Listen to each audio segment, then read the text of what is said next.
Hey YouTubers, just coming back for an update here. I have the doghouse back on. I have the convenience center mounted to the doghouse. I had to do a little custom work there with some stock aluminum because those holes down there were completely broken out and there was nothing to actually mount a screw to. Um, Finished the wiring underneath the dashboard, much cleaner now, looking good. We are now starting to take some of the interior out. I have removed the sofa sleeper here to get access to the water tank and the water pump. We did test the water pump and the water tank with the fresh water, and everything seems to be working. It does pump water out of the sink. We are also putting up some new paneling. There was some water damage, as you can see, and when I pulled these panels off initially, there was actually some fungus growing on the back side of them, and of course a lot of mold with that. In the last week, I've taken this window and this window out and resealed both of them.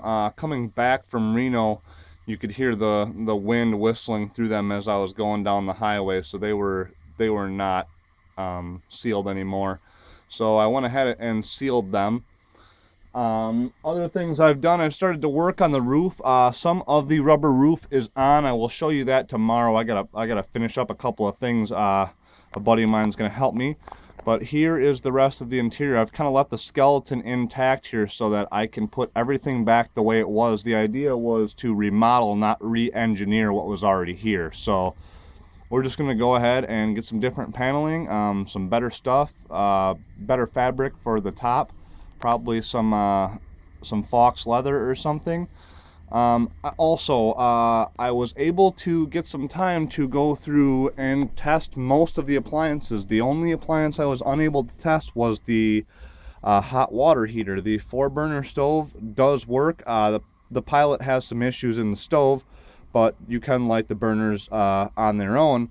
The Pilot worked just fine in the oven, and the oven worked just fine. So that was a plus. Like I said, we did run some water through the sink. The sink does work. The sink does not shut off, so I'm assuming there's something wrong with the faucet.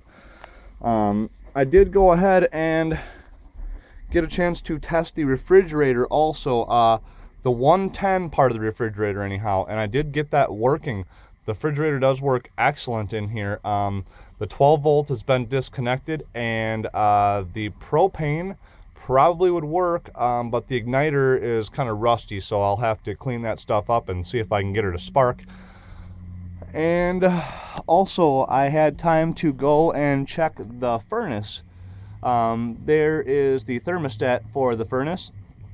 Initially, the furnace did start, but it would turn off prematurely. So what I did was I took it out right there, took it up into my garage and blew some air through it to clean it out. Lubed up the squirrel cage fan in there so she would not squeak nearly as much, and it does sound a lot better. And then I was able to run the thing, and it did not turn off prematurely, so everything seems to be good. We got some parts here that I ordered from eTrailer.com. Those are actually the replacement parts for these hard to get parts for these little fans. I think this is a 6.5 inch or a 7-inch fan that they installed in here. They also put one in the bathroom. Like I said, it's kind of hard to get parts for this, so these guys at eTrailers.com, they were able to get me the parts, and for very reasonable price, and they are the stock parts, so they're gonna fit right on there. So thanks to those guys. Other than that, I will update you guys some more once I get myself in gear to finish this roof up tomorrow. So we'll see you then. Thanks.